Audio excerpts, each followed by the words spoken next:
Good morning and happy Friday.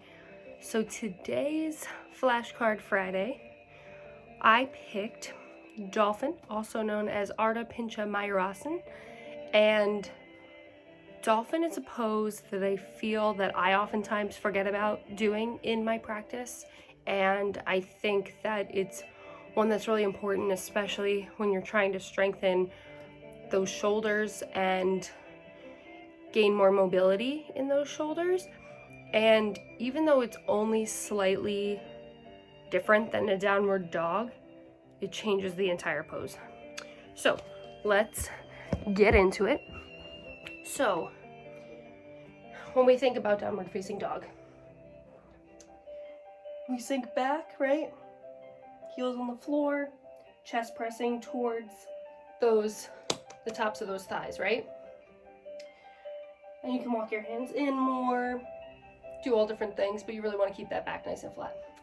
Now for Dolphin, you take that down to your forearms. So one thing that I will say is that sometimes people like to clasp their hands or hold one fist with your other hand. You can have your hands flat. But the really big key here, and let me turn sideways so that it's easier to show you this way. When you're doing this, if you are not clasping those hands together, because I feel like sometimes this helps me, at least trick me in my brain. When your hands are flat, you want to make sure that those elbows aren't turning out, because that's not going to help your shoulders at all, and it doesn't stay true to the pose. So when we think about even just tabletop, plank, regular downward facing dog, we have our hands right underneath our shoulders, right? Same thing applies here, but now you're just coming to your forearms.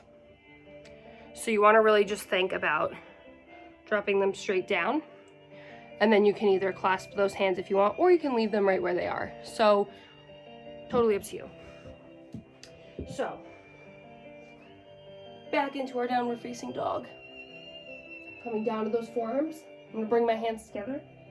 And your head does not come to the floor. You want to keep your head off the ground, but you really want to still think about pressing that chest in towards those thighs. Now this is me not super warm. You know, I could probably walk my feet in a little bit, but you really want to keep that back nice and flat. And like I said, hands can be clasped. You can have fist with one hand over it. You can keep those hands flat on the floor for a better base of support, pushing through those fingers and all sides of your palm.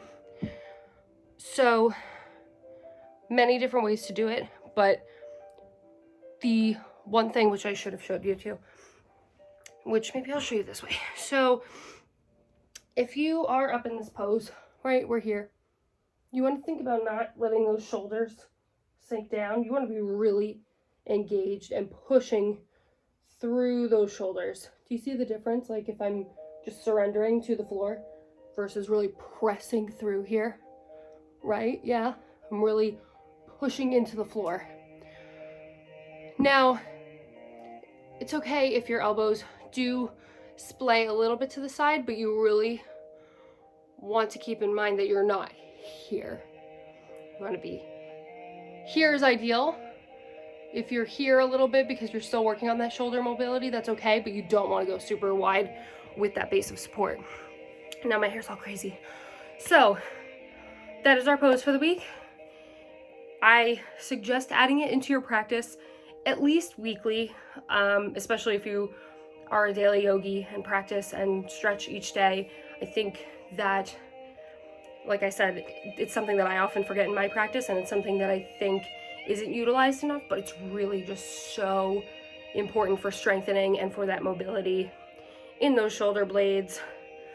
You will feel that, and it almost is a nice variation also for downward facing dog. A lot of people have bad wrist issues or don't have strong wrists right off the bat, so when you're in downward dog for a long time, or you're going through a vinyasa flow where you're utilizing those wrists a lot, that's a nice way to take a break from it, still be in that kind of a position, still working on that shoulder mobility and strengthening them, but without hurting your wrists. So you can use that as an alternative as well. Let me know if you have any questions, comment below, and I will see you next week. Bye.